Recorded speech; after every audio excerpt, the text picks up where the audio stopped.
Hello అండి, నమస్తే. మాట్లాడే టాపిక్ వచ్చేసి ఢిల్లీ ఎలక్షన్ దగ్గర పడుతున్నాయి. ఫిబ్రవరి 5వ తారీఖున ఎన్నికలు జరగబోతున్నాయి. ఫిబ్రవరి 8న రిజల్ట్ రాబోతుంది. అయితే ఢిల్లీ ఎన్నికలు దగ్గర పడుతున్న క్రమంలో మొదటిగా అక్కడ ఎలక్షన్ ఆమ్ ఆద్మీ పార్టీ వర్సెస్ బీజేపీగా ఉన్నట్టు కనిపించింది. కాంగ్రెస్ ఆల్మోస్ట్ బ్యాక్ సీట్లో ఉందని అనిపించింది. కానీ గత కొద్ది రోజులుగా జరుగుతున్న పరిణామాలు మనం చూసుకున్నట్లయితే మరీ ముఖ్యంగా రాహుల్ గాంధీ గారు ఢిల్లీలో మొట్టమొదటి అసెంబ్లీ ఎన్నికలకు సంబంధించిన ర్యాలీలో అడ్రస్ చేసిన తర్వాత ఢిల్లీ అసెంబ్లీ ఎన్నికల్లో ఒక ట్రయాంగులర్ కంటెస్ట్ జరుగుతున్నది. లేకపోతే ఆమ్ ఆద్మీ పార్టీని ఎక్కడికక్కడ ఎండగట్టే ప్రయత్నం కాంగ్రెస్ పార్టీ బీజేపీ కంటే చాలా ఉధృతంగా, చాలా గట్టిగా చేసే ప్రయత్నం అయితే చాలా అద్భుతంగా జరుగుతూ ఉంది. సో దీన్ని మనం ఈ అంశంలో మరీ ముఖ్యంగా రాహుల్ గాంధీ గారు మొట్టమొదటి ఢిల్లీ అసెంబ్లీ ఎన్నికల ర్యాలీలో మాట్లాడుతూ ఆమ్ ఆద్మీ పార్టీ ఎప్పటికీ బీజేపీ కనుసన్నల్లో లేకపోతే బీజేపీ యొక్క భావజాలానికి దగ్గరగా నడిచే పార్టీ.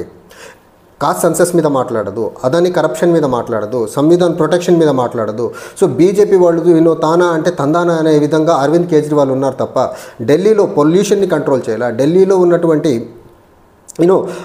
ఇన్ఫ్రాస్ట్రక్చర్ పరంగా, డెవలప్మెంట్ పరంగా ఎక్కడికక్కడ ఉందనేసి ఢిల్లీలో ఉన్నటువంటి స్లమ్ ఏరియాస్కి రాహుల్ గాంధీ గారు డైరెక్ట్గా విజిట్ చేసి అక్కడ స్లమ్లో ఉన్నటువంటి సీవేజ్ గురించి కానివ్వండి, లేకపోతే డ్రైనేజ్ వ్యవస్థ గురించి అది క్లియర్గా పబ్లిక్కి చూపించే ప్రయత్నం అయితే రాహుల్ గాంధీ గారు చేస్తున్నారు. సో దాని కంటిన్యూస్గా చూసుకుంటే అజయ్ మాకెన్ గారు ఏఐసీసీ ట్రెజరర్గా ఉన్నటువంటి ఢిల్లీ లీడర్, ఫార్మర్ ఎంపీ, అతను ఇప్పుడు కూడా రాజ్యసభ ఎంపీగా ఉన్నారు. అజయ్ మాకెన్ గారు మాట్లాడుతూ అరవింద్ కేజ్రీవాల్ని ఒక యాంటీ నేషనల్గా ప్రమోట్ చేసే యాంటీ నేషనల్గా అభివర్ణించే ప్రయత్నం అయితే చేశాడు. దానికి నేను కట్టుబడి ఉన్నా, ఇది నా సొంత అభిప్రాయం, ఇది కాంగ్రెస్ పార్టీ అభిప్రాయం కాదు, నా సొంత అభిప్రాయం అనేసి ఆయన చెప్పిన దానికి చాలా ఖరాఖండిగా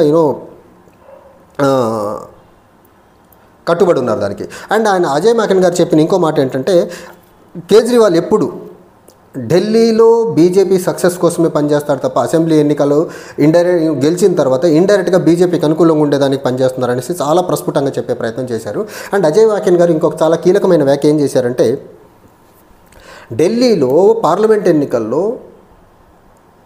బీజేపీని నిర్వహించడంలో ఆమ్ ఆద్మీ పార్టీ మిజరబుల్గా ఫెయిల్ అయిందని చెప్పే ప్రయత్నం చేశారు. అది టు బి సమ్ ఎక్స్టెంట్ అది 100% కరెక్ట్. మనం చూసుకున్న 2019, 2014 అండ్ 2024 పార్లమెంట్ ఎన్నికల్లో 6 అసెంబ్లీ లోక్సభ స్థానాలు కూడా అక్కడ అది ఆమ్ ఆద్మీ పార్టీ అధికారంలో ఉన్నా కానీ బీజేపీ గెలుస్తుందంటే ఖచ్చితంగా ఆమ్ ఆద్మీ పార్టీ బీజేపీకి ఇండైరెక్ట్గా లోక్సభ ఎన్నికల్లో సపోర్ట్ చేస్తుంది.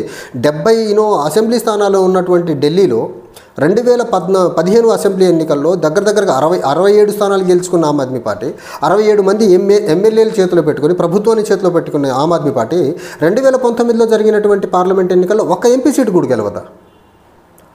ఆల్మోస్ట్ అసెంబ్లీ మొత్తాన్ని క్లీన్ స్వీప్ చేసినటువంటి, అసెంబ్లీ ఎన్నికలని క్లీన్ స్వీప్ చేసినటువంటి ఆమ్ ఆద్మీ పార్టీ పార్లమెంట్లో ఒక్క సీటు గెలవదా.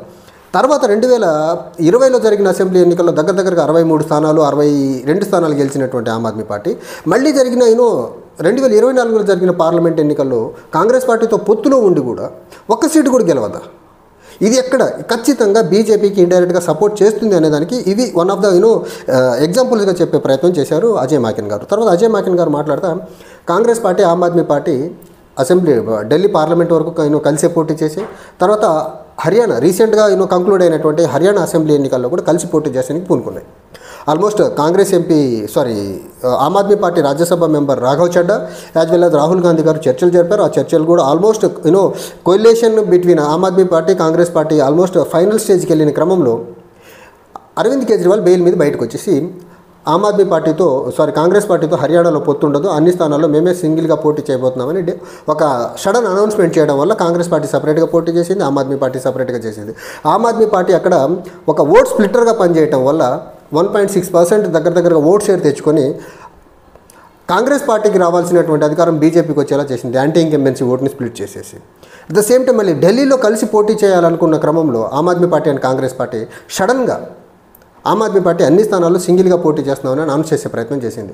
దీని వెనకాల అరవింద్ కేజ్రీవాల్ లిక్కర్ స్కామ్లో ఢిల్లీ తిహాడ్ జైల్లో ఉన్నప్పుడు కాంగ్రెస్తో పొత్తు లేకుండా నువ్వు ఒంటరిగా ఎన్నికలు చేస్తామంటే నీకు బెయిల్ ఇప్పిస్తామని బీజేపీ చెప్పడం వల్ల, బీజేపీ పెట్టిన కండిషన్స్కి ఒప్పుకోవడం వల్ల హర్యానా ఎన్నికల్లో కానివ్వండి, తర్వాత జరిగిన మహారాష్ట్ర ఎన్నికల్లో కానివ్వండి, లేకపోతే ఇప్పుడు జరుగుతున్న ఢిల్లీ ఎన్నికల్లో కాంగ్రెస్ పార్టీతో పొత్తు లేకుండా సింగిల్గా వెళ్ళేదానికి ప్రయత్నాలు చేసుకుంటూ ముందుకెళ్తున్నారు ఆమ్ ఆద్మీ పార్టీ.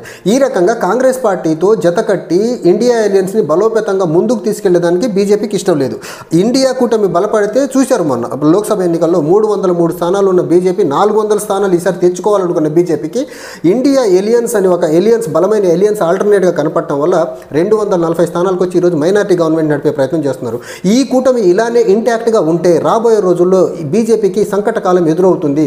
రాబోయే అసెంబ్లీ ఎన్నికల్లో ఇంకా ఇబ్బంది అవుతుందని గ్రహించిన బీజేపీ కేజ్రీవాల్ జైల్లో ఉన్నటువంటి కేజ్రీవాల్ని బయటికి తీసుకొచ్చి హర్యానాలో పొత్తు లేకుండా చేసి, ఢిల్లీలో పొత్తు లేకుండా చేసి, మహారాష్ట్రలో కనీసం మద్దతు పలకుండా చేసి ఆమ్ ఆద్మీ పార్టీ కాంగ్రెస్ పార్టీకి ఈ రకంగా కూటమిలో చిన్న భిన్నం చేసే ఇండియా కూటమిలో ఉన్నటువంటి రకరకాల పార్టీలని రకరకాల మ్యానిపులేటివ్ మెథడ్లు చిన్న భిన్నం చేసే ప్రయత్నం చేస్తున్నారు. అయితే ఇక్కడ కాంగ్రెస్ పార్టీ చేస్తున్నటువంటి అభియోగాలు ఏవైతే ఉన్నాయో ఓబీసీ కాస్ట్ సెన్సస్ గురించి అరవింద్ కేజ్రీవాల్ మాట్లాడరు, బీజేపీ మాట్లాడదు.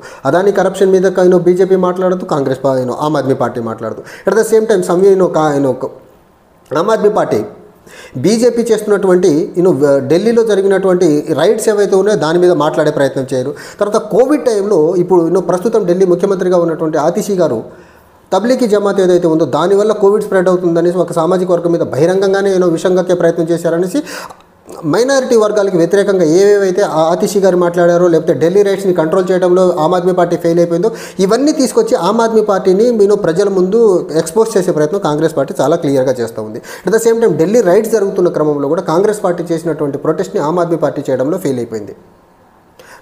సిటిజన్షిప్ అమెండ్మెంట్ యాక్ట్ వచ్చిన క్రమంలో 2019-20 మధ్యకాలం బిఫోర్ కోవిడ్ జరిగిన రైట్స్ టైంలో. తర్వాత ఆమ్ ఆద్మీ పార్టీ చేసినటువంటి ఇంకొకటి కేంద్రంలో ఉన్నటువంటి బీజేపీకి వ్యతిరేకంగా ఉన్నటువంటి ఇండియా కూటమిలో నుంచి బయటకు వచ్చిన అన్ని పార్టీల మద్దతు నుంచి తీసుకునే క్రమంలో ఈ పార్టీలన్నీ ఏవైతే ఉన్నాయో ఒక్క అదాని అంశంలో డిఫర్ అయిపోయి ఇండియా అలయన్స్ నుంచి దూరం జరుగుతుంది. టీఎంసీ అవనివ్వండి, ఎస్పీ అవనివ్వండి, ఆర్జేడీ అవనివ్వండి, ఈ పార్టీలన్నీ కూడా అదాని అంశంలో అదానిని ఎక్స్పోజ్ చేసే అంశంలో కాంగ్రెస్ పార్టీ వెళ్తున్నటువంటి అగ్రెసివ్ విధానానికి భిన్నంగా ఆ అంశాన్ని పక్కన పెట్టేసేసి వేరే అంశాల మీద మాట్లాడతామనేది కాంగ్రెస్ పార్టీతో డిఫర్ అయిపోయి వచ్చిన పార్టీలన్నీ ఆమ్ ఆద్మీ పార్టీకి మద్దతు ఇవ్వడం ఏదైతే ఉందో ఇది కాంగ్రెస్ పార్టీకి రుచించక ఎట్టి పరిస్థితుల్లో ఢిల్లీ అసెంబ్లీ ఎన్నికల్లో కేజ్రీవాల్ని ముప్పు తిప్పలు పెట్టే ప్రయత్నం అయితే చేస్తుంది. ఇప్పటికైతే కాంగ్రెస్ పార్టీ ఒక బలంగా దగ్గరగా 2013లో జరిగిన అసెంబ్లీ ఎన్నికల్లో 24% ఓట్లతో 6 సీట్లు తెచ్చుకున్నటువంటి కాంగ్రెస్ పార్టీ ఈరోజు 2015 కానివ్వండి 2020లో జరిగిన అసెంబ్లీ ఎన్నికల్లో ఒక్క సీటు కూడా తెచ్చుకోకుండా దగ్గరగా ఆల్మోస్ట్ నెగ్లిజిబుల్ ప్రజెన్స్ అసెంబ్లీ ఉన్నటువంటి కాంగ్రెస్ పార్టీ ఒక 20 స్థానాల్లో బలంగా ఉంది. ఆ 20 స్థానాల్లో కాంగ్రెస్ కొన్ని స్థానాలన్నా గెలుచుకొని అసెంబ్లీలో ఒక అడుగు పెట్టాలనే ప్రయత్నం ఏదైతే కాంగ్రెస్ పార్టీ చేస్తుందో సో వాళ్ళకు ఉన్నటువంటి రిసోర్సెస్ అవనివ్వండి, ఎలక్షన్ మేనేజ్మెంట్ అవనివ్వండి, వాళ్ళకున్న ఆల్ ఎఫర్ట్స్ అన్నీ ఆ 20 కాన్స్టిట్యున్సీల్లో పెట్టి కొన్ని కాన్స్టిట్యున్సీస్లో గెలిచి కేజ్రీవాల్ని అధికారంలోకి రానికుండా విశ్వ ప్రయత్నాలు కాంగ్రెస్ పార్టీ చేస్తుంది. అది రైట్ ఫ్రమ్ రాహుల్ గాంధీ గారి దగ్గర నుంచి కాంగ్రెస్ పార్టీలో ఉన్నటువంటి ఢిల్లీ కార్యవర్గం అవనివ్వండి, లేకపోతే కాంగ్రెస్ పార్టీకి సంబంధించినటువంటి వివిధ స్టాల్వార్ట్ లీడర్స్ అవనివ్వండి, వివిధ రాష్ట్రాలకు సంబంధించిన ముఖ్యమంత్రులు, కర్ణాటక నుంచి డిప్యూటీ సీఎం డీకే శివకుమార్, తెలంగాణ ముఖ్యమంత్రి రేవంత్ రెడ్డి, తర్వాత మాజీ ముఖ్యమంత్రి రాజస్థాన్ అశోక్ గెహ్లోట్, తర్వాత మాజీ ముఖ్యమంత్రి ఛత్తీస్గఢ్ భూపేంద్ర సింగ్ బాఘేల్ వీళ్ళందరూ కలిసి ఢిల్లీలో విశ్వ ప్రయత్నాలు చేస్తున్నారు కాంగ్రెస్ బలంగా ఉన్నటువంటి 20 స్థానాల్లో గెలిచేదానికి.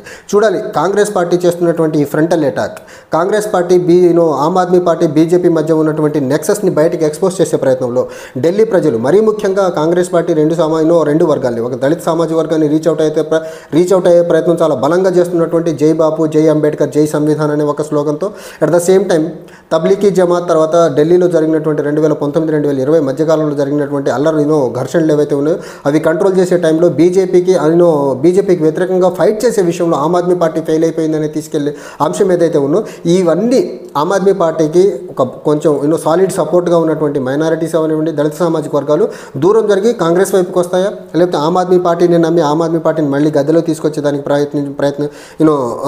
ప్రయత్నాలు జరుగుతాయి వెయిట్ చేయాల్సిన అంశం. అయితే కాంగ్రెస్ పార్టీ బలంగా ఉన్నామని ఫీల్ అవుతున్నటువంటి 20 స్థానాల్లో ఎన్ని స్థానాలు గెలుస్తుంది అనేది మాత్రం మనకు ఫిబ్రవరి 8వ తారీఖు రిజల్ట్ రోజు మాత్రమే చెప్పగలం. ఇప్పటికైతే Congress party at any given point of time Arvind కేజ్రీవాల్ని ఉపేక్షించే పరిస్థితుల్లో క్లియర్గా కనపడట్లేదు. Thank you.